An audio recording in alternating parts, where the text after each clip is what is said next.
Welcome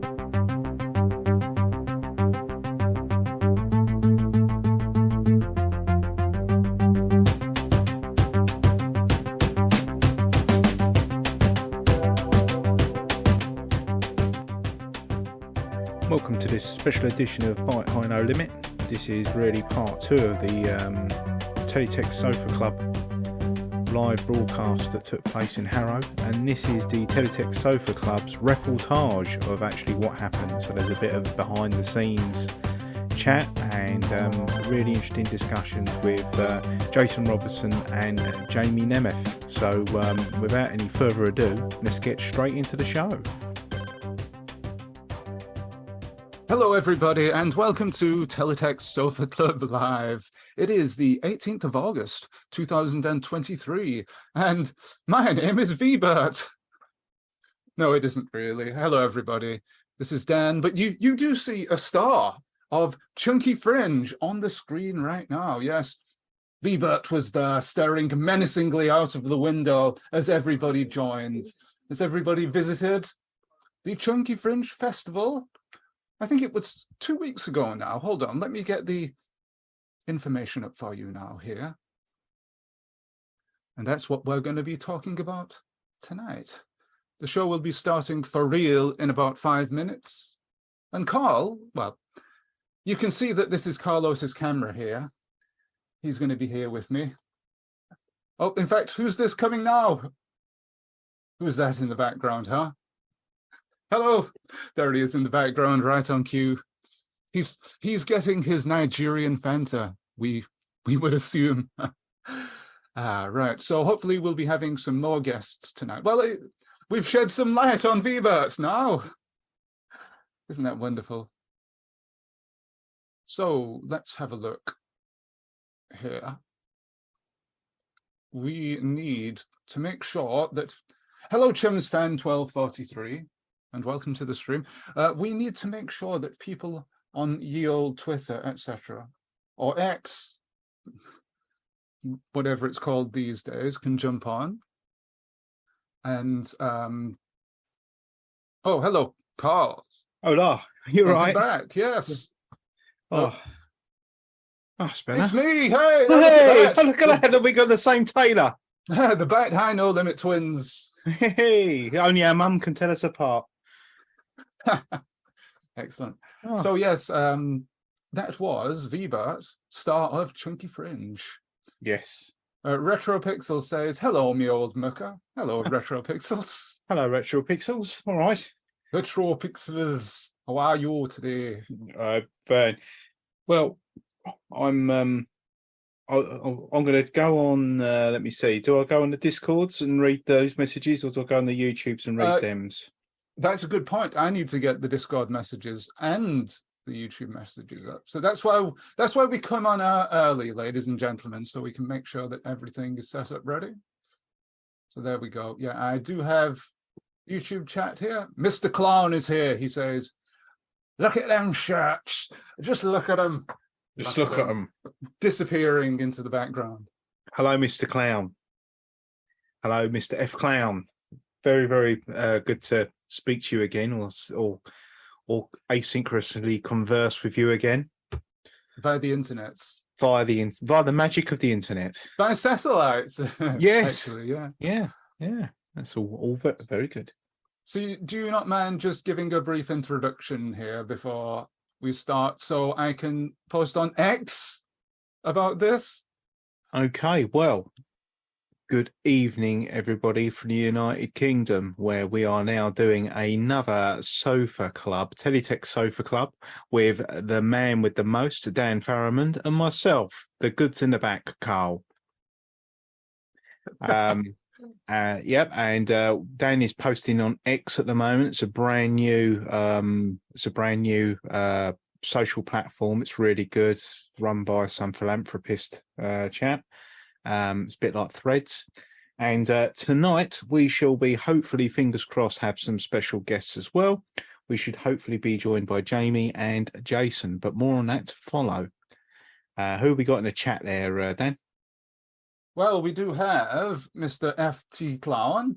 FT Clown. Retro Pixels, they're taking over the stream tonight. Fashionably green shirts, says Mr. Clown. I need one of those. Right. Okay. Well, if you let us know your size, but however you do it, I mean that's these are large. Yeah, large, aren't they? Yeah. Is that a euphemism? Say. Is that a euphemism? I said. Yeah, I don't know. Might be. But everyone's bigger in the United States, aren't they? They're like land of the giants. So we're all like pipsqueaks here. So we're all limeys. We got vitamin C deficiency over here. They're all Peter Crouch. Yeah, they're all Isle of Man flags. Yeah. That's it. Yeah, excellent. Right, let's have a look then, because I'm gonna now a bit of insider gossip before I've got the Audacity that's got my podcast. Hello, Jamie. I've got the podcast in the final edit on behind this, so I don't want to touch any icons in case I start recording over it. So I'll be using my phone. Oh, okay. Fair enough. Yeah, well, it's just reminded me that Sofa Slove is about to start. My computer reminded me. It's amazing what they do these days. I forgot about that until it told me. All right, let me just find our fellow Discordians and say hello. Chum's fan says 25 years of Girls Aloud cover of Jump. Oh, Jump for Love. Is that 25 years? Is that Van Halen cover, isn't it? That's what I thought, yeah. Yeah. Old Eddie Van Halen. Jump for my love. Sorry. It was slightly obscured. My chat there. Jump for my love. Is it the Pointer Sisters? Originally did that? Where does the melody go? Jump for my love. Jump in and feel my touch. You know that. This is in the night then. Yeah, it might be Pointer Sisters, not sure though. Welcome to Teletext Sofa Club Karaoke Edition. Not for long. Right, let's have a look here. Let's see what's going on. Let's watch the out of sync bit of us. Out of sync, yeah, just like out of sync. It came from the sink. The green blob. Sorry, I'm just reading the comments on this. Peter Kwan's coming. He's missing the archers for this. Sorry, mate. It's not going to get much better. Do do do do do do do do do do do. Oh, very nice. Oh, hello. Crikey, there I am. Look. Hey, oh, look. Oh, you look so handsome there, Carl. Thank you. Oh, more Fanta. The Phantom Fanta. Yeah, so you are just seeing a slideshow of stuff from Chunky Fringe, courtesy many, many different viewers of the Sofa Club. Thank you very much to the photographers. There's V-Bert. Oh, Tammy took that, I think. Oh, look, there's Steve Horsley and Jason Robertson. There's ZX Spectrum running the old teletext there. And that will be the cockpit from Jamie's area. Oh, crumbs. That was a technician from MRG. He kept coming in and rearranging my set.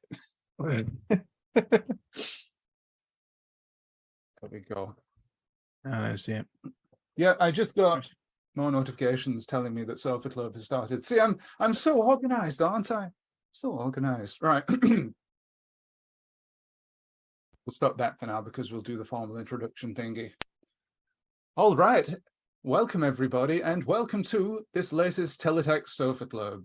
Tonight, we're going to have a Chunky Fringe retrospective. Now, you might be asking, what is this Chunky Fringe thingy-majig?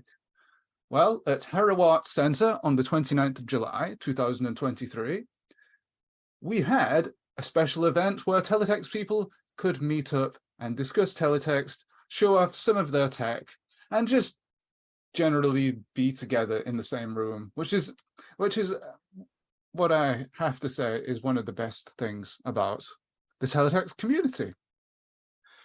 And joining me tonight, we have my co-host on the Teletext Sofa Club, my general co-host, my fantastic co-host, the Bite High No Limit man himself, Carlos Attrell. Hello, Carlos. Good evening, Dan. Thanks very much for having me on. Ah, that's no problem. You say thank you to me as if you're not my co-host or something. Oh no, it's fine. No, hi mate. How's it There we going? go. Yes, that's it. We'll do that again. Yeah. Joining me is my co-host. Yeah. He's just as important as I am. Yep. Thank you very much for having me on. I mean, oh, hey, how's it going, man? High five. Yeah, lovely. Yeah, yo. Yeah, yo, man. That's it. Cool. First disappointment of the night. Can we get it out of the way? All right. Might have a bit of Fanta chat tonight. Oh. But I don't have any Fanta in the house, so I've got something else orange. I've got water. I've got Iron Brew. Oh, right. Okay, that's you could have just pretended it was Fanta. This is so Moorish. I think I'll drink a whole 2-litre bottle of this. Lovely. You're making me want some. It's in a Guinness glass as well, which is always. Does that make it nicer? You know, Iron Brew. There we go. Iron Brew. Excellent. Iron Brew. That's it. Yeah, no, it's cool. So that's orange anyway. It's the only orange beverage I could find in the house. Well, there you go. I don't think I have any orange beverages, unfortunately. Does anyone else have any orange beverages in the chat? They might want to come in and tell us all about what orange beverages they've got. Please do, yes. Yes. That's the real topic tonight, orange beverages. Orange beverages. So hello to everybody in the chat. We've got Sarah Burgess down in Discord. Hello, Sarah. Hello, Sarah. We've got Retro Pixels who says, shorts, YouTube shorts. Shorts. Shorts. The difference between shirts and shorts. Shorts. Who knows? Shorts. Shorts. Wearing your shorts. We've got Chums Fan and we've got Mr. Clown, fashionably green shirts. I need me one of those. Mm-hmm. We've got Peter Kwanda and Nathan Dane. So Mr. Clown says, I've got the purple stuff. Ah, Sunny D. Purple stuff. He's thrown us a curveball, isn't he? Is that purple Sunny D? No. Yes, you can get purple Sunny D, the blackcurrant flavour. Oh, of course. Yeah, blackcurrant one. Yeah, but Sunny Delight I always think of as like orange. Yeah, me too, to be fair. Me too. I think blackcurrant is one of the rarer flavours that you have to collect. It's 1 in 100 where... And then you've got the super rare stuff, which is like the Guinness flavour, which is at the Digitizer show on the second night, Piccadilly Willie was doing his cocktails, and he made a Piccadilly and Guinness cocktail. Oh, right, okay, that's curious. Yeah, some contestants had to drink it. Oh God. Yeah, so that followed with some hilarity. So yeah, that's quite good. Oh, that sounds nasty. Yeah. Well, I don't know how much we can talk about the Digitizer. Sorry, I should mention that Trinky Fringe was part of a wider show organised by Mr. Biffo and the Digitizer team, Digitizer Live, the 30th anniversary edition. And Trinky Fringe was a sort of, well, it's the Fringe show like Edinburgh Fringe. And the more hardcore teletextists join in with that, like me, you, and the people watching out there tonight. Hello, everybody. Yeah, it was great. It was so like the format was that over 2 evenings, Mr. Biffo, Paul Rose had 2 separate shows. So on the Friday, he had one more of an introspective about his career and how it all built up over from his origins at Teletext Limited. And it was some really nice, interesting things in there that we'll touch upon throughout the course of this evening. And then the second night, it was just like taking a trip, really. For it was like completely. It was pantomime on acid. That's the only way I could describe it. But it was absolutely brilliant in its own special way. It was more based on his characters that he developed when he moved onto the internet. Right. And yeah. You say it was like a pantomime. So in that way, was Chunky Fringe like a phantomime? Yes, it was a nerdamime. No, it was just really good. What was nice about it was that it was just so it was so interactive and passive. Whereas, like, you know, when we held certain get-togethers before, but because they're at a museum for computing and all that, it's sort of like you've pre-selected the people that are going to walk in. You know, a lot of people know what they're going to be seeing or know what they're looking at straight away. Whereas with this one, it was more from what I saw, limited. You know, because I was in the boiler house doing the show. It looked more sort of like curious and interactive. Also, it helps that the merch stall for Digitizer was set up, so Paul, Rose and Senya and Gannon as well were selling their merch. So there's a big long queue and everybody had to queue past all our exhibits. So they couldn't help but use the Super Nintendo with a camera and all of Alistair's stuff and all of Jason's stuff. And there's also a guy there who had a game set up as well, and I never got to see him, but I don't know too much about that. Yeah, I've actually just followed him on X earlier today. Incidentally, X. Yeah, I'm so glad that they've changed the name, because it feels like every time we're using the app, we feel so welcomed because Elon Musk is blowing us a kiss. Yes, he's blowing something, blowing a lot of money. Yeah, no, it's probably not the best time to buy Twitter Blue to try and get more Teletext reach out there, is it? When everybody hates the platform, but there you go. It's just one of them things. It's what I've decided to do for a bit of a laugh. It hasn't made much difference, though, to be fair. You know, if anyone else is thinking of taking a plunge, it's sort of like I don't know what benefits it really gives me, to be fair. I think people have probably blocked me for having a tick, to be fair. Oh, well, it's still early days. You don't know what might happen yet. We'll see what happens. You need to give it some more time to test it out and see what the X Twitter community is like these days. I have noticed that quite a lot of people have disappeared, though, because I remember Twitter used to be the main hub that we had for this live stream, basically, and now a lot of those people have gone to other platforms, so hopefully they're still able to find the stream.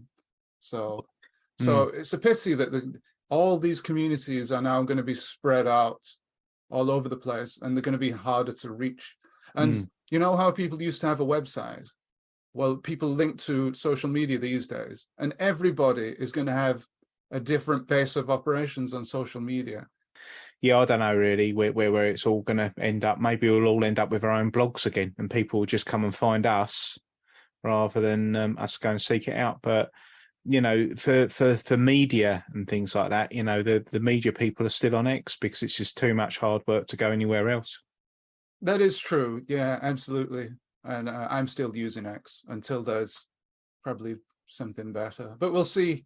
As long as you can find the Teletext Sofa Club stream, that's fine. Yeah. Incidentally, there is a podcast that's already out by the What's Wrong with Wolfie.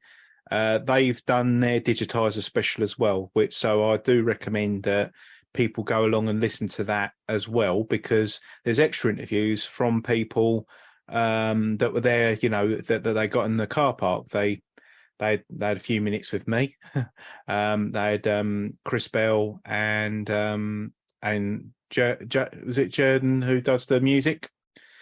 But him as well, and also the amazing Cliff. So it's really, really good there. So yeah, go and check out the What's Wrong with Wolfie podcast. And luckily enough, they were my first guests on the Sofa Club. So it was, so nice bit of cross promotion. X. Two people who were at the event were Nathan Dane and ZX Gesser, who are here in the Discord. So hello to you. And ZX Gesser is currently at a Steam event. So he says, nothing much to report yet. Couple of the organs have struck up in the last hour or so. And these sausage and chips from the van next door to the model exhibit hall are quite nice. Excellent. We're joined by guests tonight, aren't we? Have we got anybody coming in tonight to say hello to us? Yes, we've got Mr. Jamie Namath, who might be joining us soon. I don't know if he's having troubles getting in at the moment. So, but he'll be with us soon. And also the Grim Fandango himself, the personification of Grim Fandango, Mr. Jason Robertson. It'll be great to have him back.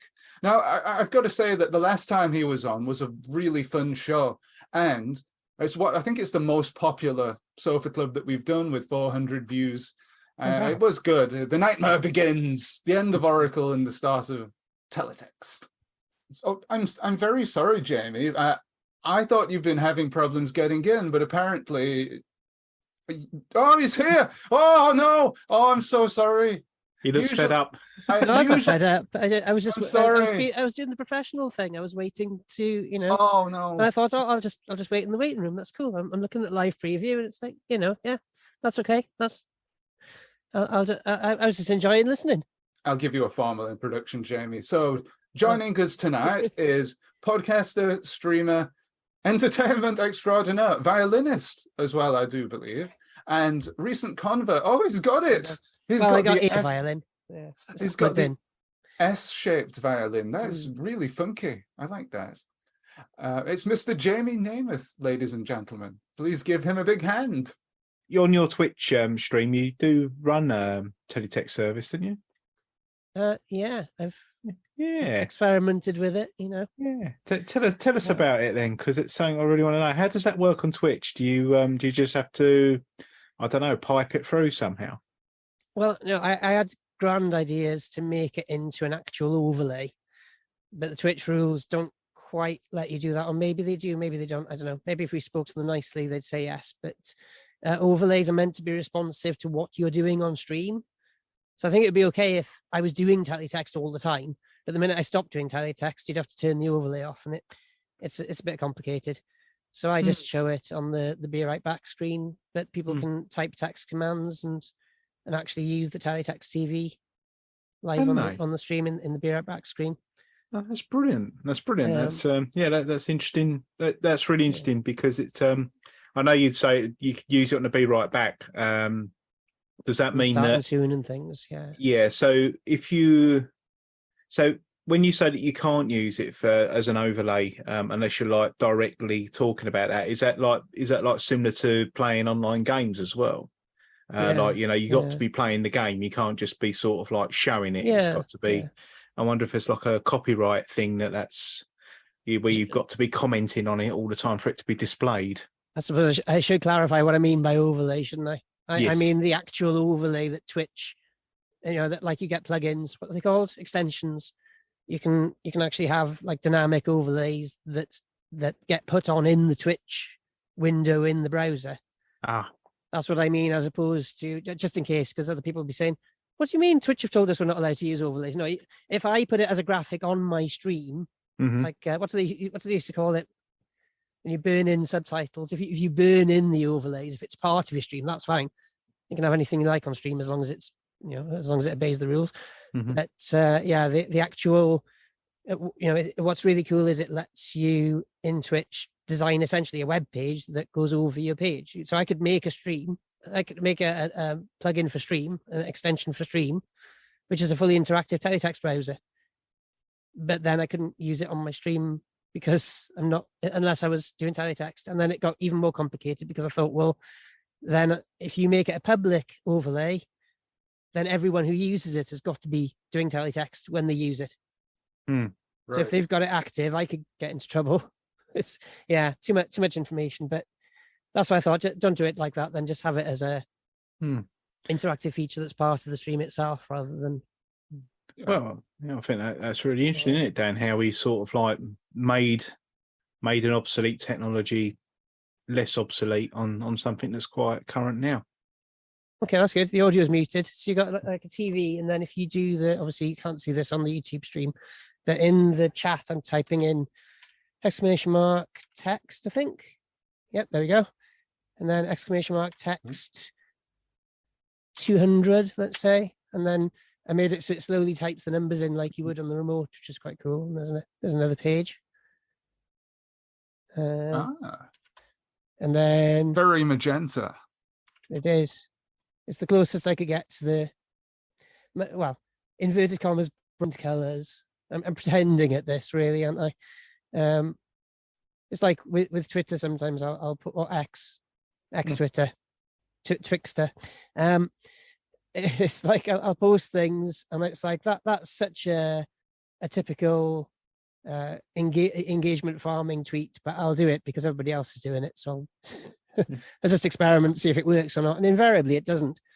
But there we are. What have we got? We got I as well. Most of all, it's just gone off. But I loved how you were at the bus station waiting for the 653 bus. There Was I? Yeah, there was a light in the background, a little pixel display that said 653. Oh yeah, yeah, because that's the virtual background from a different angle. I realise now. Well, that's excellent. Yeah. I really enjoyed looking at that, actually. So you could put more or less any service on that, couldn't you? Providing you could link all your commands up to it. Hmm. Well, I think it's possible. I think that's very good, because I've always found that Twitch can be quite static at times, and there are not many things that are really worth it to spend your bits on, etc. And it's always cool to see something new like that. Like, I like the chaos control video game streams that people do, where somebody might play Mario, for example, and then someone will pay some bits to inject an enemy onto the screen via the Twitch chat. Now, I think that's really cool. So you can stop the speedrunner from getting to the end of the game. And I really like this idea as well, to inject teletext in there that people can interact with. So it's all about the interaction, I think. And that's really cool. And that's what I love about that. It also just goes to show as well that, I've often said sometimes the best ideas happen by accident, but also sometimes the best ideas happen because, well, you're either trying to be lazy, hear me out here, you're either trying to be lazy, but you end up doing far more work than if you've just been lazy, or you're sort of trying to right a wrong. I didn't mean that to sound such a big deal. I just mean somebody basically tuned into one of my streams and I come up with this fancy way of remote controlling it from the other room. So I thought, well, this is great. I can do my countdown. I'm eating my food at the moment, not right now, but I was at the time. I'm eating my food at the moment. If I need another 5 minutes because food's going to be late, then I'll just add 5 minutes on from the other room and then come into the stream later. So I thought this worked really well, except that I started the countdown off and it was 10 minutes and food wasn't ready. So I added 5 minutes on and it was 15 minutes, and then it was 20 minutes, and then it was 25 minutes, and then it was half hour. And then I was tired after food and it was really late and I had work the next day. So I just cancelled the stream. I thought, it's okay. There was nobody watching anyway. And not a put down. I just mean, I started at an odd time. I didn't announce the stream. Nobody will have seen it. And then one of my good friends at the stream and one of the mods said, thanks for that half-hour countdown to nothing. So I was like, oh, damn, people were actually watching. So right, well. So I thought of the TV partly, and it was a convergence of finding the teletext group and everything, but I thought this could be something that they could do in the countdown, because it's, well, otherwise it is just a lot of nothing for people who tune in. So yeah, well, the devil makes work for idle fingers. So that'll be, that's perfect. That's really good. So how did you find the whole Chunky Fringe experience then, Jamie? Well, I'm glad. I'm definitely glad I came. It was a fixed point in my year. I'm more glad that I managed to do the drive, but actually, the drive wasn't so bad, actually. I've been building myself up for, oh my God, I've got to go into London, and it's the furthest I've driven on my own ever, actually. I've been driving for a few years, but, most people only drive small distances all the time, I suppose. But I think the furthest I gone was Oxford, and that was years ago in a different car. So it's like new car, new places, but actually, it wasn't too bad, apart from the intermittent bus lane in Slough, which is a bit confusing, but all the other drivers knew what they were doing, so just followed them. That's it. Yeah, and it was pretty smooth getting there. Mum came down with me, so she's in some of the photos, possibly, I don't know. She found us a place to stay in Pinner itself, which is where Harrow Art Centre is, more or less. It was still about 10 minutes away, but so it was very smooth until the day, wasn't it? And then but we had lots of tea and coffee on hands. That was good. Yeah, that was nice. And I think a special mention to David Wolford and his dad, because without them, the whole Chunky Fringe just wouldn't have took place, because they organised a lot of it. So hats off to them as well, actually. And they welcomed us when we got in, calmed us down. We weren't frantic. No, we weren't as frantic. I think that's it. Seeing David buzzing around immediately calmed me down, because I thought, well, there we are then. That's he's being me for today. We don't need another me in a way, in terms of paddock. Yeah. But yeah, it was really nice. It was just I'd wanted to make it for a long time. You're going to regret having me on now. This is how I tell stories. But it's like years ago, I found the group, or I found a page saying there'd been Teletext meetups. And I think the last one, when I found the page, the last one had been years ago. So I honestly thought, this would have been something I would have been really interested in. And I've missed it by a few years. The moment's been and gone. So that's why it meant so much to finally make it. It wasn't just, this is cool, this is a Teletext event. That would have been cool enough. But it was more that I thought I'd lost out on this opportunity forever, because it looks like this group met up for a few years and then it all just stopped. And that was before the event now I'm talking about. It's all just stopped, and it's a moment in time never to be repeated. Is sort of how it felt. And so to hear it was coming back, I think a couple of years ago, I couldn't make it then because I was busy with other things. So I was like, right, well, I'm determined. I'm going to make it next time, whenever that is, however it is, wherever it is, I'm going to it. So it was fixed. I was determined. It was hell bent almost, but and then to get there and just actually be there. So I thought, wow, I'm here. The building was beautiful. I was sort of overwhelmed in all good ways, but seeing all the TVs around, seeing the Game Boy camera. I missed out on seeing the game, though. We were talking about the game. I did miss out on seeing that. Oh no, I saw it from a distance. It looked like it was a lot of fun, but now I'm seeing the descriptions from Peter about what it was actually like. I was just like, Dash, I really would have liked to have played that, actually. Like a lot of fun. Yeah, no, it was really good. It was really good, and it was the venue was beautiful. It was like it's like a compound, really, wasn't it? So it sort of had a boiler house there that became a lecture room, and there's loads of different breakout rooms for things. There's an old theatre, which Paul Rose used for the main performance, and we had 2 suites there, and it was beautiful. Oh, there you go. I can hear myself there. So but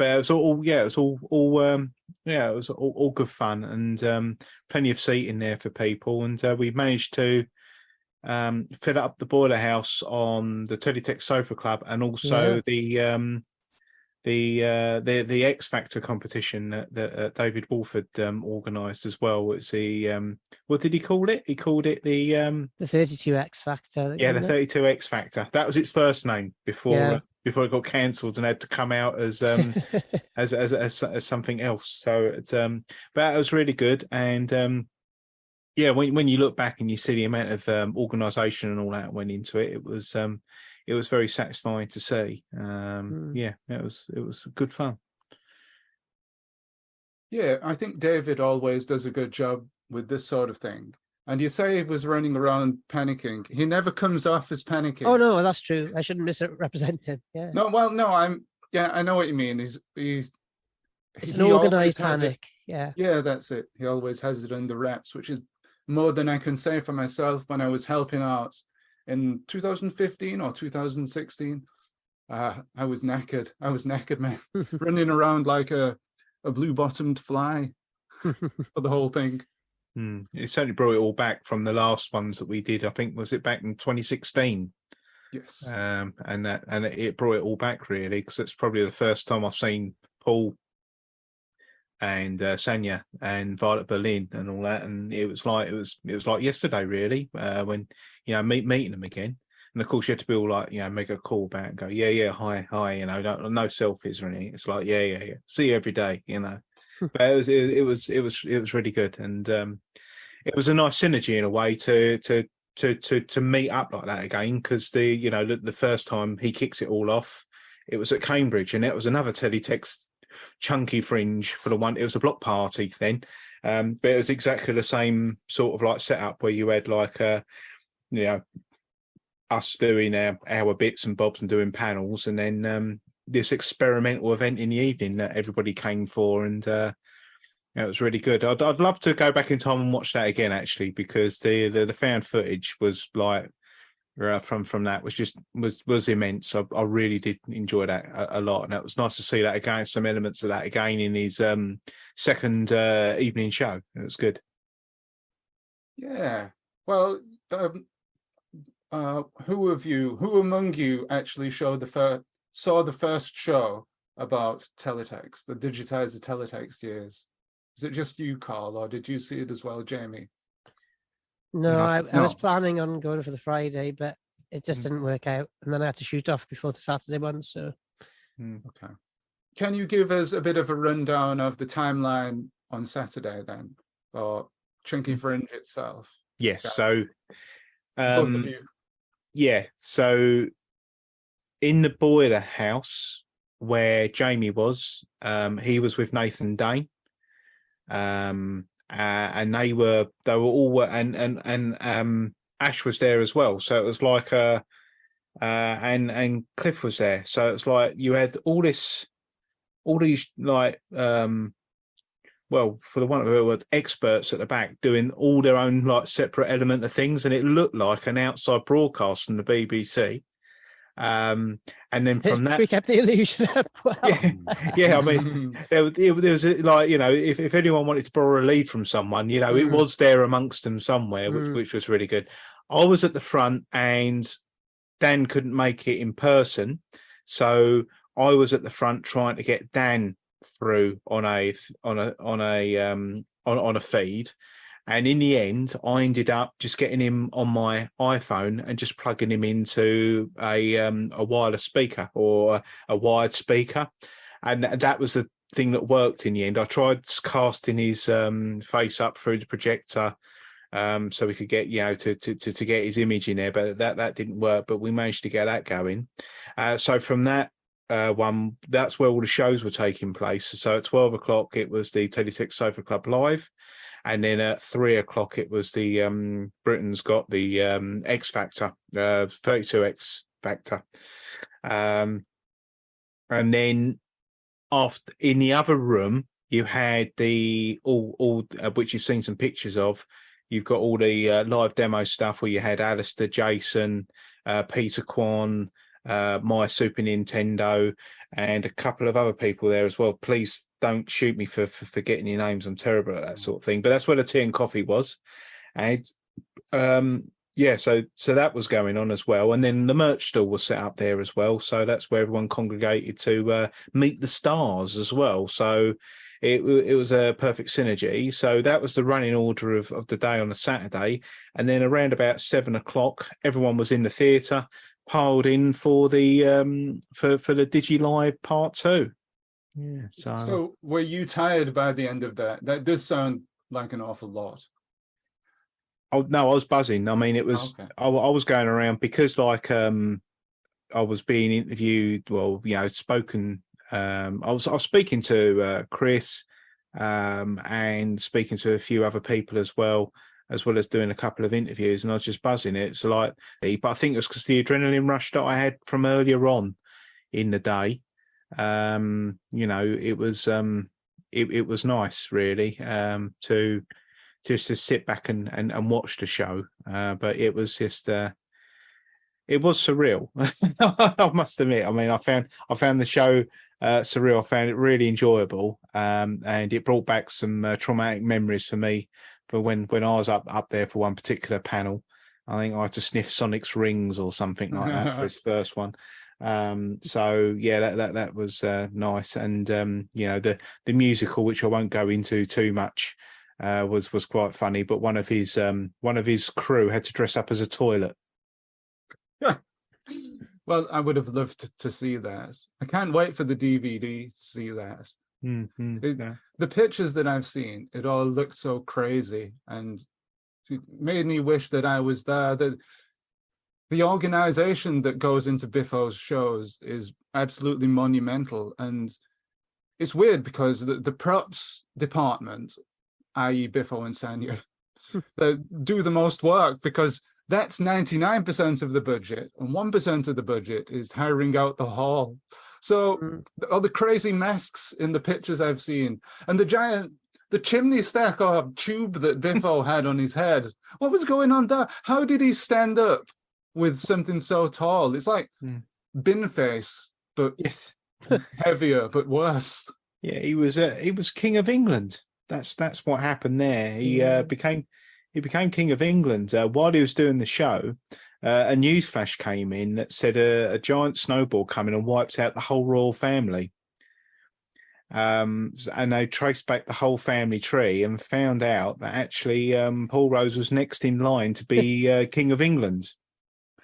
So he came on and self-coronated himself, and from that, Paul Gannon rumbled him and said, "No, this is just a ruse. So we're now going to have to put you on trial for treason." And then after that, it was Paul didn't know what was going on, because there was just a whole blank bit apparently from the script. So he knew that he was going to be tried for treason. He was put up in the dock, and then the rest of it was down to our friend Super Page 58. And he got a lot of people from his Teletext past to make videos putting him on trial for his crimes against Teletext. And there was some really, everybody made a really good effort on it. And at the end, there was one there by Graham Lovelace, who was the arch evil boss. But the twist was he actually came out in defense of him. And it was really moving. And it was, it's been mentioned before by other people that, to actually just watch the reaction on Paul's face while it was happening was an absolute picture. He just didn't know what was coming on. So so that was good. And it was like people from like 30 years ago that he obviously hadn't contacted or hadn't been contactable, and they've already come out. There's a lovely cameo there from Dominic Diamond as well, which I won't spoil in case it's on a DVD at some point, but it was it was really good. It was I loved it. It was really good. It's made something that happened make a lot more sense, actually, because when I got there, I was frantically trying to set up. I knew that there was no way I could get everything set up in time. That's another story. But so I missed streaming your bit with the Teletext Sofa Club. But I thought, right, okay, my next aim is to be ready in time for the 32 X Factor. So I wanted to have a chance to do like a quick piece to camera, say about the event, say I'm here, sorry I'm a bit late, but we're live now. Of course, then the internet went to pot. So that was, again, the bane of every streamer is bad internet. And I'd been warned the internet was patchy, and unfortunately it was very patchy. It was just like, but it was patchy in a weird way. It was like full speed for 2 minutes and then it just died. Whereas you wouldn't expect that with interference. But anyway, so I was like, right, I want to do this. And then Mum said, should we go and get some food? I don't want to phrase that wrong. It wasn't like Mum was saying I had to have food then or anything. Or I mean, she might like food. I was getting that hint. But actually, my stomach was growling. So I was like, do you know what? I'm not going to say no. But this is annoying. I'm missing out on my chance to do a bit of a stream and to do some more setup and get everything fixed and stuff. That's not the thing that makes sense. I'm getting there. So I'm like, okay, I'll go and get some food. But the real reason was because Mum had overheard one of the people who were involved in Digitizer Live saying this is the first chance we've had to meet to discuss blah, blah, blah. We weren't actually listening deliberately, but she'd overheard that they were kind of trying to have a secret meeting about a surprise. And I was just going, why did you pull me away, though? I've missed my opportunity. And it's like, yes, I'm glad of the food. I'm glad to have food. Other supermarkets are available, Morrison's Fish and Chips. Or that particular Morrison's Fish and Chips, not that the others have been bad, but they enormous fish. Nice. I can't complain, so really lovely food. I was just like, I've missed out on my chance now. And was just, I had to pull you away because it was kind of like they were trying to have a meeting. And I said, yeah, okay, fair enough, I suppose. If I'd overheard, then Yeah, I might have done the same, but I was in my own world, so. Yeah, well. So that was nice. That's what they were doing. They were actually planning that, I think. I think putting the finishing touches to it. Well, yeah, because there was something in the second night as well, which I think Paul got his own back on everybody else because he did a whole show and then left a bit blank for everybody else and just gave them the scripts and they had to perform off of it, and that was that was good. So it was like a nice bit of chaos there, and that was he did it was a musical about the creator of Elite. Is it David Braben? Yeah. Braben or Brabin. Brabin. And he's he couldn't go to the toilet. And he had constipation. And the whole musical was about getting him to poo so he could finish the game for Acornsoft. And that was all made up on the spot? No, that was something that Paul had written but didn't share with anybody else. So you had like Paul Gannon, Stuart Ashens, and various other people, Ashforth and all that, and they just didn't know. Stuart Ashen. Ashen, of course. I've been listening to your podcast now. Oh, crikey, there you go. There's a point there to Jamie. Plug. Oh, yeah, no, thank you. So it was, they didn't know what the hell was going on, and I did actually speak to Stuart about that before we started recording, and he said we just did not have a clue what he was doing. He just said in their scripts that this bit of script will follow. So they got to the bottom and they've gone, what bit are we talking about now? Mm-hmm. And then he comes out with a beret on and a loud halo and goes, right, this is my bit now. This is what you've all got to do. And he just gave him the script and he just sat there from the side watching. So he's quite a sadist, really, isn't he? But it was really good. It was really good. No, I do like that idea because it's everybody's first reaction. He wants to get them to laugh, like, David Brabin needs a poo. yeah, that's it. Exactly. But for now, we have another special guest who's on top of the world tonight. Live from the moon. He's shooting out into space. Not the moon. Hello, everybody. Hey! Hello, Jason. Hello. Wow. It's Jason Robertson, the Teletext archaeologist. And soon to be a doctor, is that right? Do you have any plans to become a doctor? Well, it's funny you should say that, but in about 7 years, hopefully. Wonderful. So does it take that long to learn everything about astrophysics to become a doctor? It's just, it's twice as long if you're doing it part-time. Ah, right, I see. I've got green on, I feel a bit left out. And you, Jamie, you've got purple on there, so it's... Yeah, it's like St. Patrick's Day, isn't it? Yeah. You've both got Bite High No Limit t-shirts on.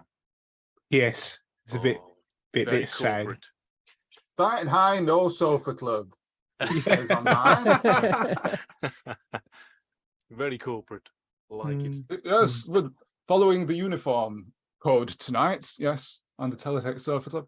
So welcome to the show, Jason. Good to have you back. I was saying earlier that the last time you were on, it was our most popular show to date. So people love you.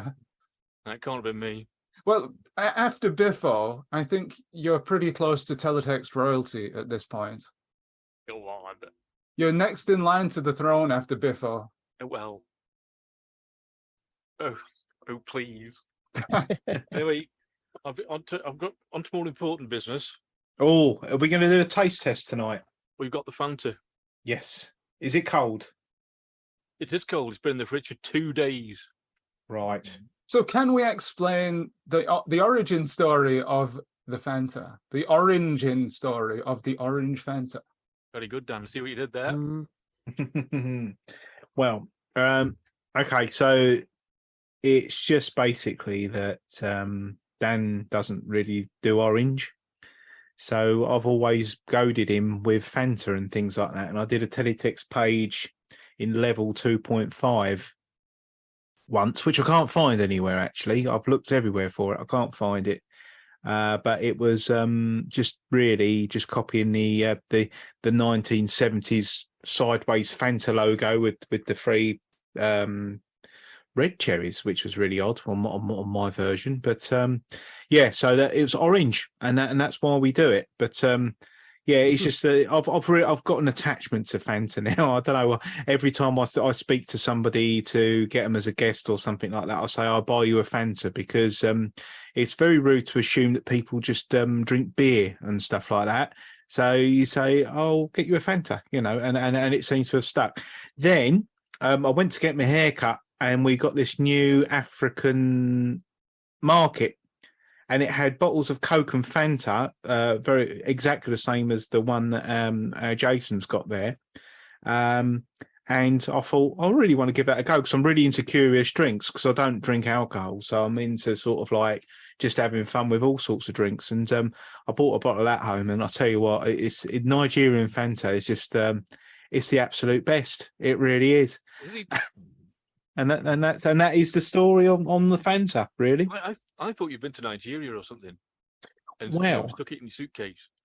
It was funny because Steve Horsley had only just recently come back from Uganda, and he said, "Yeah, that's how they have the Fanta out there. There's none of this EU sweetener business. We're going to just put real sugar and all that in it." But apparently the theory is that the natural stuff doesn't kill you as quick, but we shall see. The jury is out.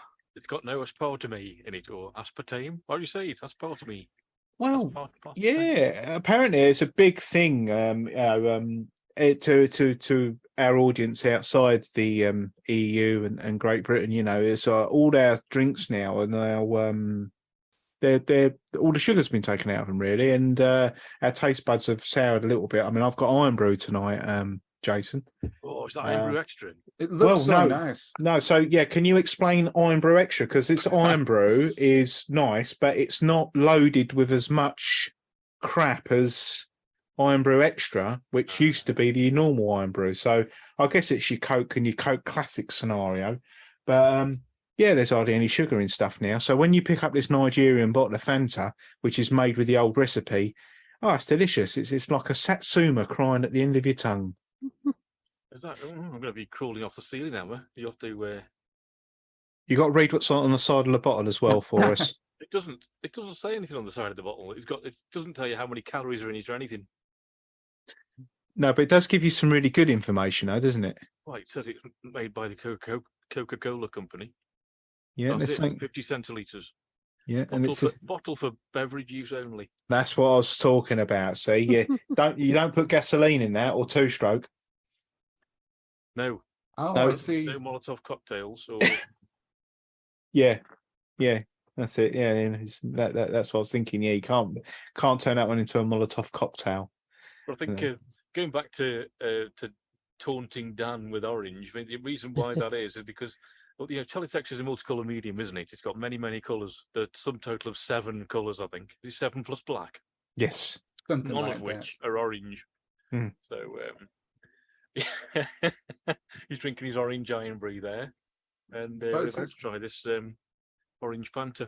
It's Shall I open it? Level 2.5 Fanta. We have to say. Right, please do open it. Right, so we're going to have a live taste test, ladies and gentlemen. Finally. I should have picked up a bottle and brought it with me, shouldn't I? And saved it for this moment. Yeah. Wow. Yeah. I had a chance. I was disappointed that I only bought the 4 bottles because no, it would have stopped somebody else having one, that's true. Yeah. Do you know what? It smells of oranges. How about that? First impression. So I'm gonna have here we go. I'm gonna have a bang of it.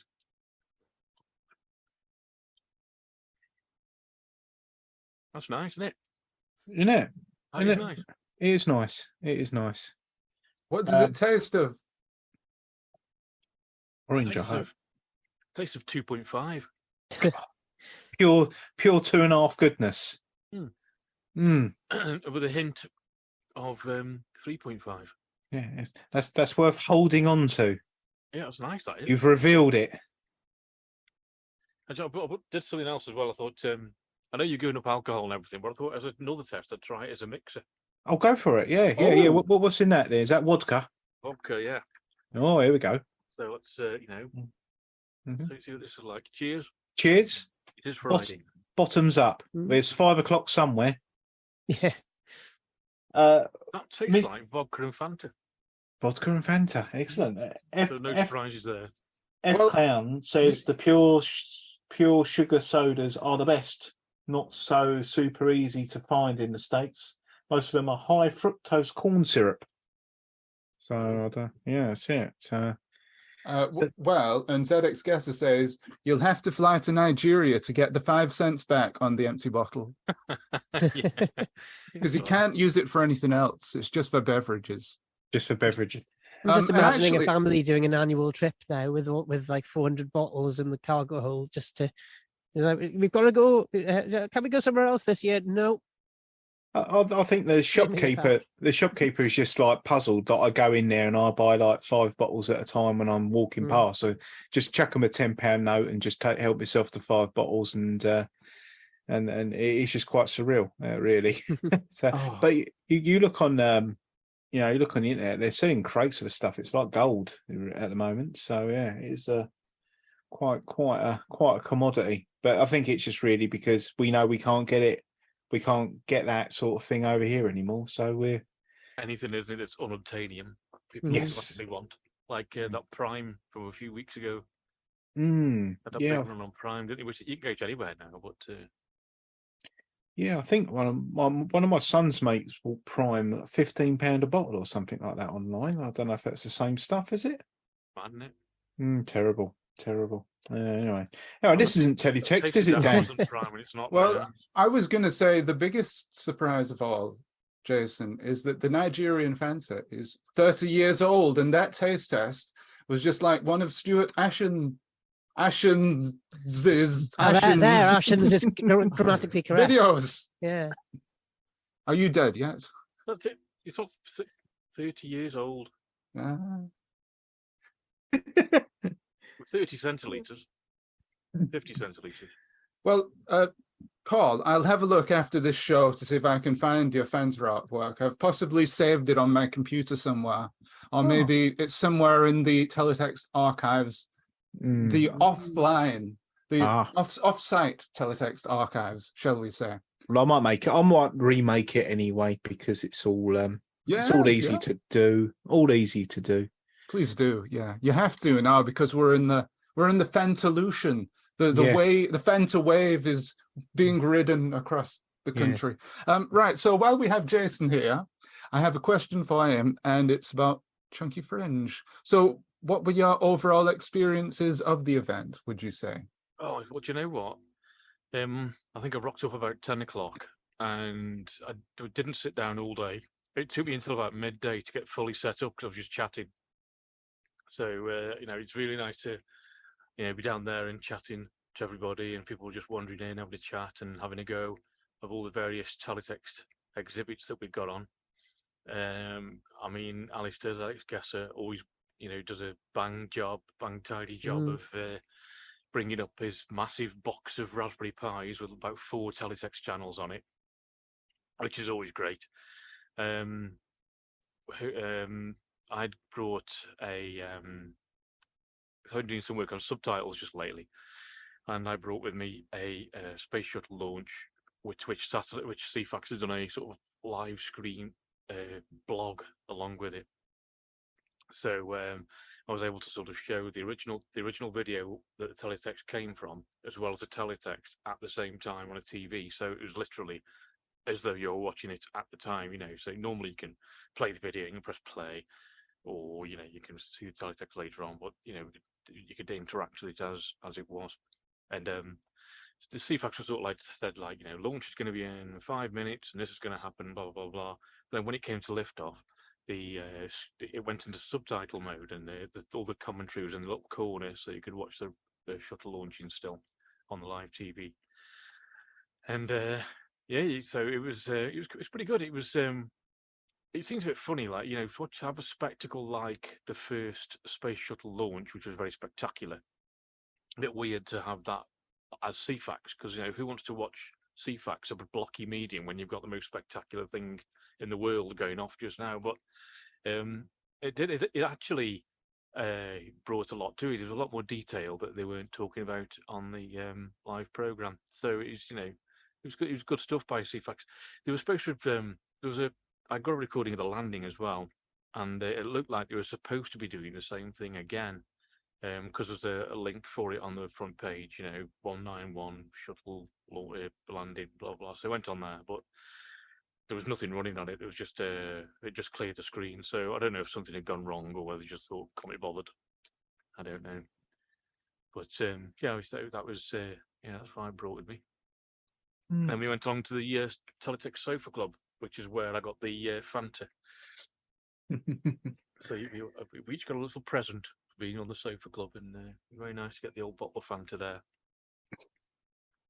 Yes, you come and save my bacon, because the show had started at 12, and my poor final guests had to come up first, and I felt so it worked out well in the end, because of the it was probably a really good running order. Actually, when I've edited the audio back, it works really well, but it wasn't meant to work out that way.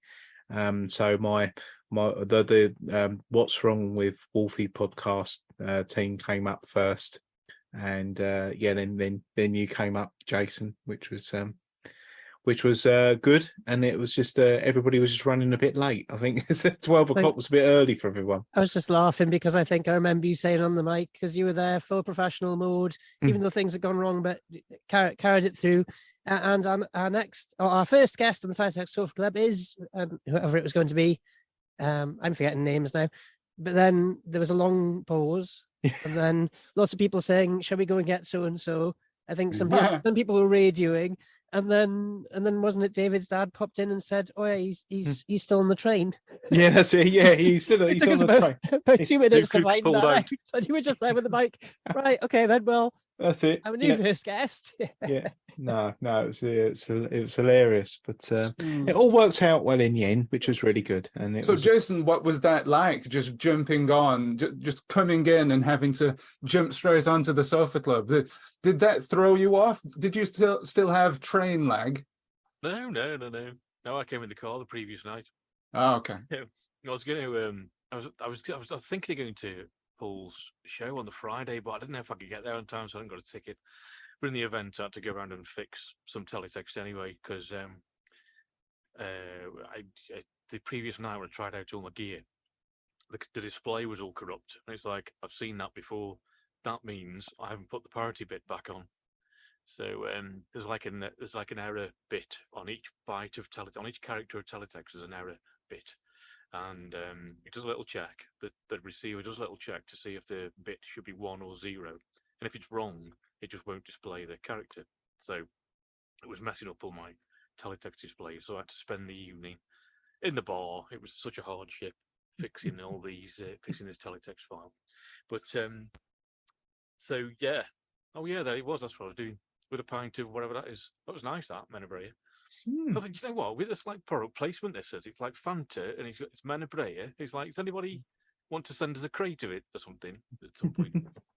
But yeah, so so I got there the night before, so it was quite chill really. I just rocked up at 10 o'clock, and like I said, I didn't get set up till 12. I think I was set up, and then David pulled me through to be on the Sofa Club. But it's like, I knew I was going to be on, but by surprise is probably better, isn't it? Because you don't know what you're, you've got no time to worry about it. So what were you actually doing at the time you were called in? Having a pee? I think I was talking to Darren. I think I spent about 2 hours talking to Darren on the mornings. That was very interesting. Nice to see Darren again. But yeah, I'll tell you what though, I was just expecting, because last time when we did a sort of a panel, it was more we had a desk and some chairs and the folks sat in the front, but I wasn't expecting like what was effectively a set, because it actually had a sofa. And there was curtains and there was lighting. It's like, what's going on? The budget's gone up. Oh yeah, so the sofa was all Dave's idea. I brought the teletext inserters because they're for Nathan. I'd been accumulating stuff to go to Northern Ireland, so I thought, well, before I give it all to him, I'll just decorate the desk with it all, and then the overhead projector bit was the backdrop that I made. on a projector. So that all worked. Yeah. So there you go. So you can see the Fantas and the waters there, and yeah. So that's all. So all the inserters and all that actually went off to Nathan, but Peter took one as well. Because there was one that he could do with, and then he had the 40th birthday party MRG, so I think that was good timing because he could pimp that, and I think I've seen a picture of that stacked up with all the other ones somewhere as well. So already talking about next year though, Jason. Already talking about that. It's looks like yes, we're all booked. All Do booked. you know what? I didn't even want to mention it just yet, just in case, because it's over a year. Mm-hmm. And if we say when it is, people turn up this year instead of next. Yeah, no, we'll announce it we can next have an year. announcement on National Teletext Day. Yes, Yeah. that would be good. Which is what, 23rd of September, isn't it? I can't remember now. It's something like that, isn't it? 23rd or 24th, 23rd. I don't know. It's not the Queen's birthday. I'm sure there's more than one. Do you know what? I can never remember when it is, and I always have to look it up. 24th? I don't know. It'll come up in the chat in a minute. Yeah. I can never remember. It's just one of them things that won't stay in my head, the date of it. I know it's September. Yeah, it's something like that, isn't it? 20-something of September. But Yeah. because we've had it on different days, haven't we? Rusty Russ has brought it back in more recent years, and he's changed the date slightly each year, based around our streams and when he can host it. So it confuses things a bit, doesn't it? I think it's the 23rd. Yeah. The actual OG Teletext Day is the 23rd of Yeah, September. it was the 23rd because, well, they had National Teletext Days in, was it 83 or 81? They had National Teletext Day, which was like a whole sort of trade thing where the manufacturers of the sets had a big push on selling them, leaflets in shops, demos out, etc., that sort of thing. And there's a big push on TV, so the TV companies were pushing teletext, adverts in newspapers, the works. So yeah, when we do eventually talk about the next event, then we're going to have to try and get Fanta involved in some professional way. Yeah, good idea actually. Yeah, why don't it needs to be Nigerian Fanta as well. Nigerian Fanta. Yeah. We can get on the phone to the Nigerian arm of the Fanta Corporation, Coca-Cola. Do they still have teletext in Nigeria? Did they ever have it in the first place? Oh, They might have, yes. They might have. They've had it in lots of African countries. I've seen videos of it, but I don't know how long for. So maybe they did. If you're watching this in Nigeria, let us know. We'll have you on the next show and send us some Nigerian Fanta. We'll make it the official drink of the show. Instead of Teletext Sofa Club in the background, we'll have Nigerian Fanta. You think in another universe there's a Nigerian teletext and they're drinking iron brew? Or they're going to check out this saccharin stuff that they're having to drink in Northern Europe. Hey, do you know what? When I was in Scotland last, we found some 1901 or whatever it was recipe iron brew. So they've just run a limited one of that. So I brought some of that home, but we've not had that yet. So, Did it have any illicit substances in, like Coca-Cola used to have? Well, I hope so. Probably Buckfast. Yeah. So I'll have to give that a go.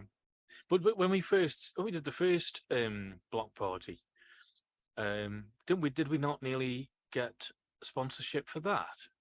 We did get sponsorship. We did get a sponsorship. We did get sponsorship. Open Broadcast Systems, who very kindly sponsored us, and they were mentioned on the podcasts, on all the episodes of the podcast that we put out. And I remember not everybody was happy with that, but they were great because they funded a lot of the main show, of Biffo's main show. So that was cool. Yeah, I think sponsorship's a bit of a not a moot point as such, but yeah, it's difficult, isn't it? I mean, a lot of people have come up to me and said it's great how organic the teletext setup is, where it's not monetized or corporate in any way at all, you know. And I think we were talking about this with Super Page 58 on X the other day, was the fact that you know, he said, "Oh, you know, it's nice to, you know, a nice bunch of people we all are and all that," which was, you know, which is very true. But I'm wondering if it's because Teletext was free at the point of you pressing the text button, that it's not gone the same way perhaps as retro gaming, you know, that, you know, people get the ache very quickly when someone wants to monetize something on that, you know, quite rightly, everyone's got a point of view, but because it didn't cost us anything in the first place, maybe our mindset's slightly different. I don't know. I think, you know, I mean, the whole thing, the teletext from the whole thing is just cheap and cheerful, isn't it, from the point of view of 2023? Because, you know, every television has teletext in it still. It's got, you know, analog input, but it's got teletext on it. My main TV in the living room still has teletext on. So that doesn't cost anything. If you want to equip a computer to recover teletext, you don't need a modern computer. You just need you need a really old one to get the cards for it. The cards themselves are about, what, 10 quid tops to capture the teletext. VHS video recorders, you can probably just pick them up at recycle places for nout, in tapes similarly. So you could, you know, you can get recovering teletext for very little outlay at all. And even if you want to make your own teletext, there are free online web editors now. I mean, there's EditTF, which is the trailblazer and an original one, and there's Alistair's teletext editor on ZXNet, which has a lot more features and is kept more up to date. So I mean, both of those are free. And if you want to run teletext at home, you run your own teletext service or one of the more modern ones like Nathan's or TFAX, you can use a Raspberry Pi, and they're like, what, peanuts, 30 quid, aren't they, tops? And you can put teletext on that and have teletext put on your actual teletext TV, proper teletext, no worries. So the whole thing from start to finish is very cost effective. And you know, when we're, you know, the events themselves aren't expensive to put on. I say that. I'm not sure how much the chunky Fringe was, but yeah, you know, and yeah, it's the when we do the next event at Cambridge, then that's going to be like just the price of the door entry and into the museum. So, you know, you'll get to go around the museum at Cambridge for like, what is it, £3.50, something like that. It's not much. So you can go around and look at all the exhibits in the museum, then pop in and have a chat with us if you want. And you know, so it's just cheap from start to finish. You know, when you're in the computer museum, we were saying before you came online, Jason, it's sort of like you got a slightly different audience. I mean, it was really interesting with the last audience that we had. It was like the first block party in a way, because you knew that people were coming for a slightly different event, but they were, you know, it was a captive audience, but they all quite liked it because there was a crossover with gaming and retro computing as well. Yeah, so it's yeah, but it'll be interesting. We'll have to wait and see. Yeah, we've talked about doing something like that in Manchester, where a few of us were going to meet up for more like a northern thing, because the only thing we've done in the north is the Wigan Teletext event, and maybe we could even do Wigan again in the future when I can get around to organising stuff. So yeah, so there's a lot of options, and people can suggest things if they like. If they have a venue that they're in with that will give us a room for free, maybe we could do like a hack meetup, because I enjoyed that. I did enjoy that, the fact that we could sit down and do some teletext, whereas it's a different focus. Whereas this was more of an event you go to and watch, and like an expo, if you will. The one in Wigan. Yeah, a lot of people have explained it as an expo. Actually, it's like, you know, to people, because it's been interesting trying to explain the weekend concept to everybody, because you're trying to, when you're going on Twitter and all that, you're saying go to the Chunky Fringe, and they're saying well, what is that being held differently to Digi Live? And some people thought it was just like loads of podcasters and broadcasters all meeting up, and other people weren't even aware of the concept of digitizer, although they knew Paul Rose. So it was like it was reaching so many new different audiences, and no one really knew what it was. But the best description was an expo. That was, so that was quite a good coin of a term there, really. I was just going to ask you, what did yourself, Jason, and Jamie think of that? Have you been to other expos in the past, and would you say that it was quite similar to those, or is it all out there on its own as a separate thing? Yeah, no, I think because when we arrived, as I say, it was obviously from my perspective, as I said, longest drive I've ever done. So it was just like, and then beautiful buildings. I went, I've made it here. It's great. Got in, like in mission mode, ready to set up, and then we couldn't yet because the room wasn't open. I'm trying not to make this sound like it's like complaints. No, it's not that. It's just that gives you a sort of sense of calm, because if you can't set up, it's like, well, yeah, I've got no choice but to relax for half hour. So okay, I'll relax for half hour, and then it gave me a chance to actually look around and start. And then, as I say, I was getting overwhelmed in a good way, but you can see a whole room, but when you're in that panic mode, you don't see the whole room. I don't know if that makes sense. It's just like, then I can hear a voice. It's like, oh, that's a familiar voice from over there. It's like, oh, that's Alistair. Oh, right, okay, that must be Carl. Right, okay, that's and you sort of recce the room, and it's like, oh, there's TVs with teletext. Oh, that's cool.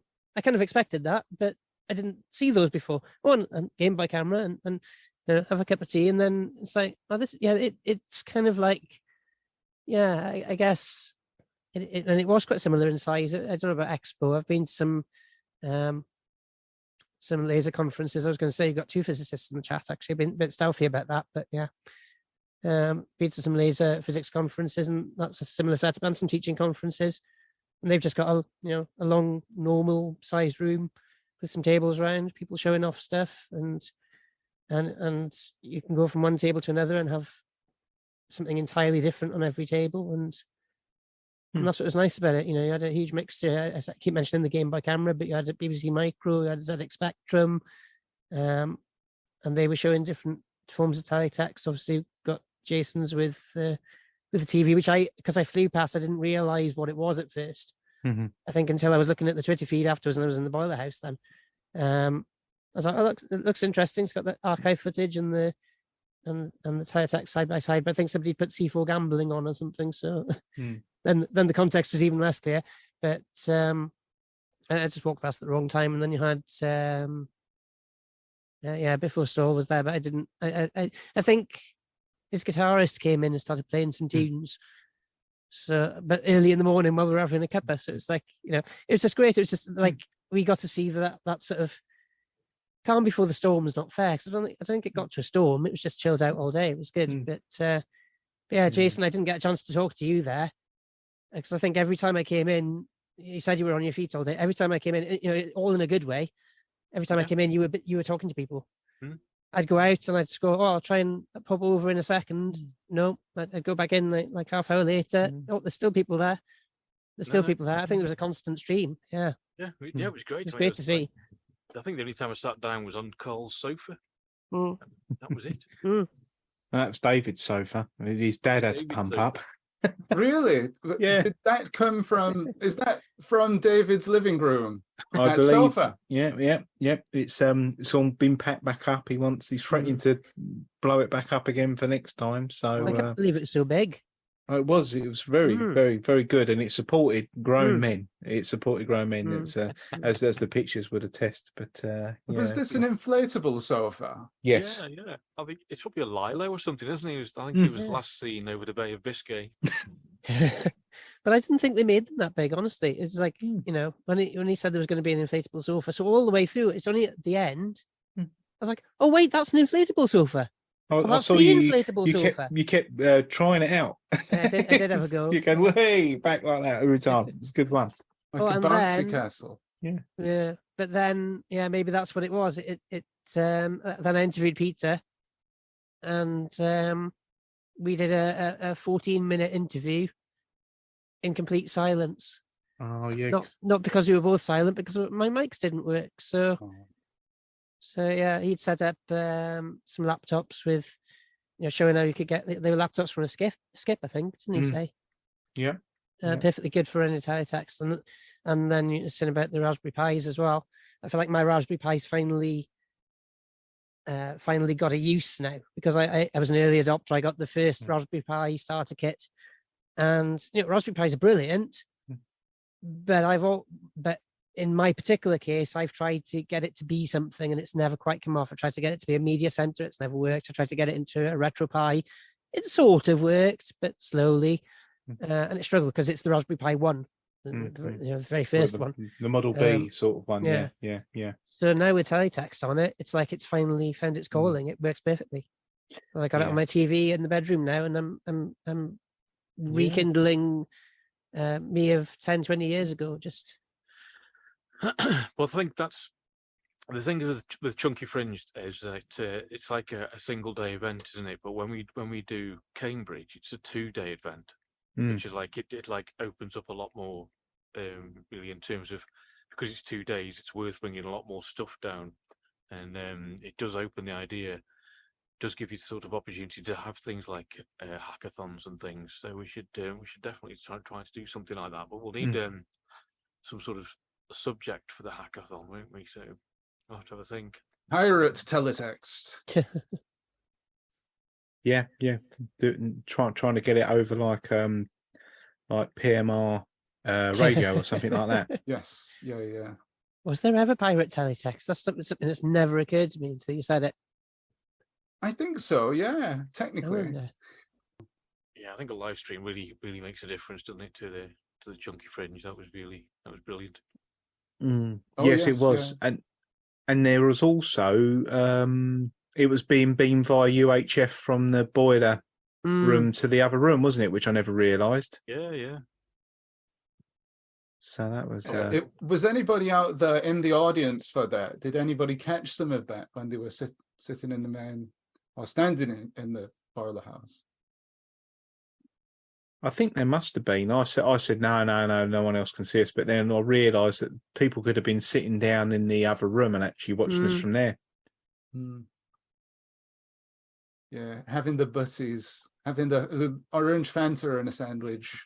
Yeah, that would have been nice, wouldn't it? Teletext Sofa Club live. I'm told that they've got better internet in Cambridge, so there we are.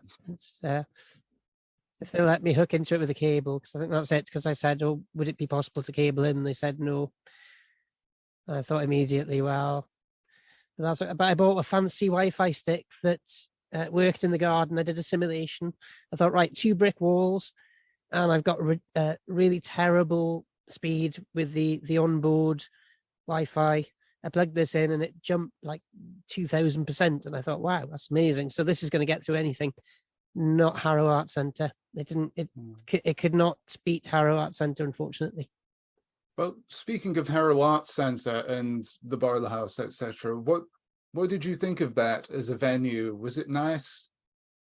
Yeah, it was a nice size, isn't it? There was plenty of room for us to set the kit up around the side, and plenty of room for people to mill around in.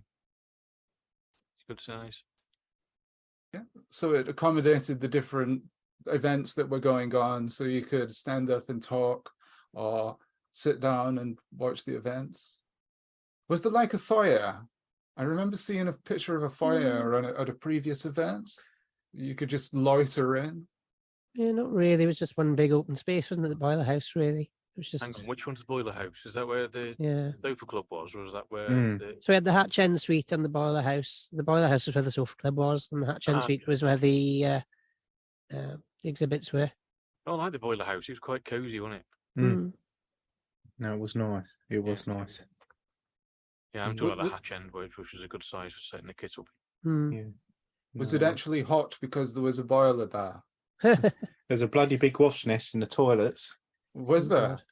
Yeah, it's beautiful. It's a lovely big one. And then I showed that to Alistair. He goes, "Call that big? That's not big." He said that's just like a golf ball compared to a real wasp nest, which I think he's got somewhere. But yeah, it was quite interesting. So having a pee and looking up, getting wet feet.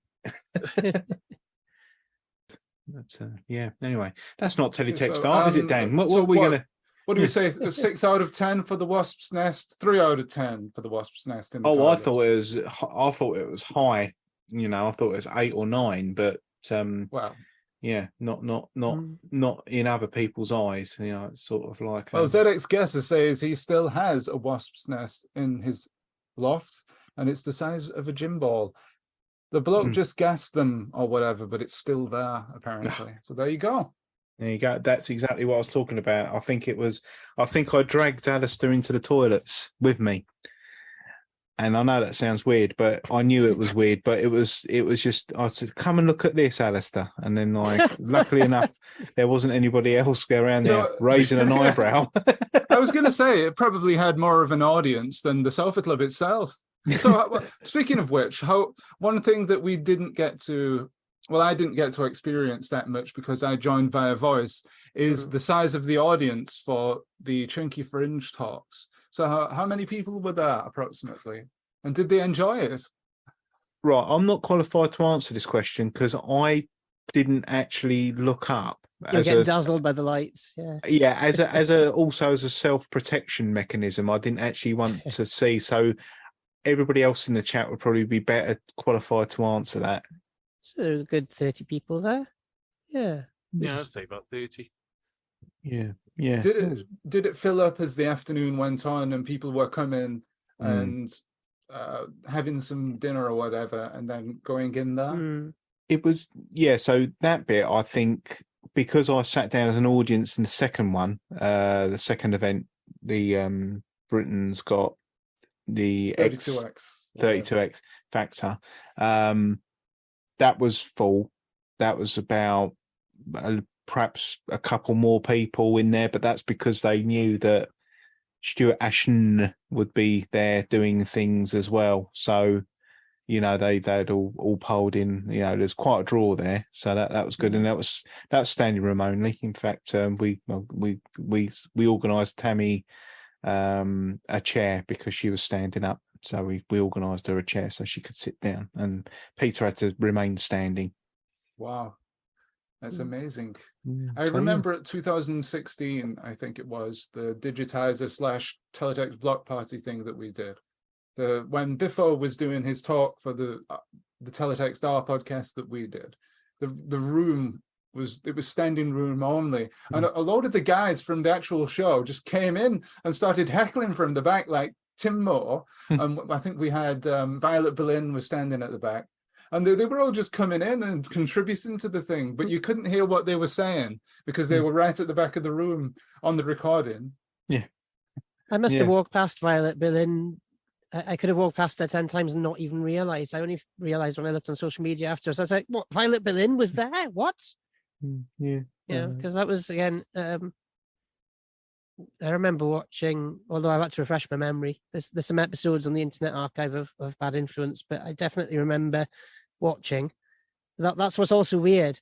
I remember remembering watching. That's what it almost feels like. And Teletext is a bit like that for me as well. It's like there's certain memories, but it's more that I remember remembering going on Teletext. It's which is both, you know, it both makes it more nostalgic and also slightly disturbing, because it's like that means brain cells have got to that point where they've killed themselves, rewritten themselves into another one too many times, too many copies of copies.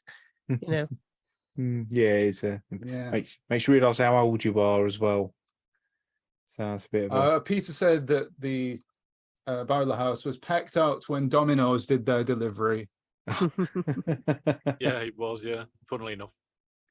It's cool that you had pizza again, isn't it? Because we did that the first time. Yeah, I think David and his dad got pizza, which was very nice. It was a lot more organised, I think, from hearing what you guys are saying. It was much more organised than it was back then. We just did it off the hoof, on the hoof. Just made it up as we went along. You're just finishing the Fanta there, Jason. What's your end of bottle summary? Very nice. Can recommend. Would buy again. And we'll have to get some for the show. Sorry, Jamie. I would buy again. I didn't buy it, Okay. Yeah, £2.50 a bottle. So, Jamie, you were going to say something there. Sorry. Was that no? I think Jason was going to say something, but all right, sorry. Was it? I'd better get on my bike anyway. Oh, okay. Well, is there anything else that you wanted to say about the day or about the event while you're here? I don't think so. I think it was nice. Just it was nice. It was chilled.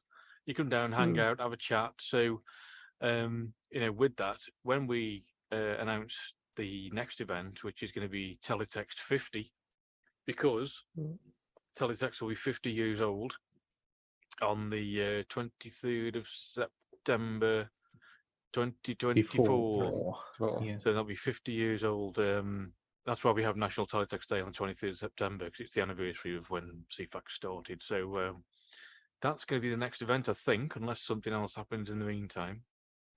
So, Jason, thank you very much for joining us on the Sofa Club again. Always great to have you on. It's always a pleasure. Always nice to come to have a chat. But the big one next year, Teletext 50. Let's go all out and let's make it a good one. Yeah, start thinking about it now, ladies and gentlemen. Absolutely, yeah. Yeah, definitely. All right, then, chaps. Lovely to see you again. Lovely to speak to you, and I will see you again next time. Cheers, Jason. See you, Jason. Right, I've got to call it a night, Dan. Okay, excellent. Well, thank you, everybody in the Discord and YouTube, for listening to my dulcets. And I really hope to catch up with you all soon. Really enjoyed it. Fantastic. Hello, Jamie. You can take over from me, mate. Oh, I snuck back in earlier. I was trying to redraw the alien on here. Oh, right. Oh, excellent. Well, we're going to tag team, Jamie, because I'm going to do one now. And thank you very much, co-host Dan. Yes. For doing everything again. And then, we'll catch up with you soon. Right. Well, we are actually going to go now. Thank you very much, everybody. And we're seeing that photo and getting into geek mode, aren't we? Yeah.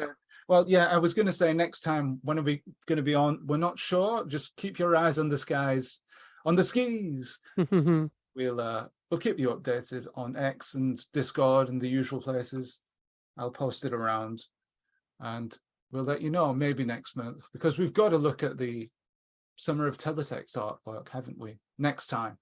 I'm nodding. I don't know why I'm nodding, but nodding in solidarity rather than I've been nodding all the way through. It's like, I don't know anything about this. Why am I nodding? Well, hopefully it's not become too technical for you tonight. Well, we like to have a good measure of, casual stuff and technical stuff on this show. I think I bring the casual side of things, though, because I'm not really a techie.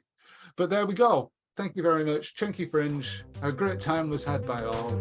And we'll see you next time. Thank you, Jamie. Thanks again to our guests, Jason Robertson and Jamie Nemeth. And as always, thanks to Dan Farriman for presenting the podcast and allowing me to co-host on it. This episode was presented by me, Carl, and Dan Farriman. As ever, if you want to show your support, you can do so by either rating the podcast, sharing it, or liking it, whatever you can do. There's a Ko-fi down there in the footnotes, but I don't need to bang on about that. Thanks very much for listening. There'll be more content on the way pretty soon. And until next time, keep it blocky.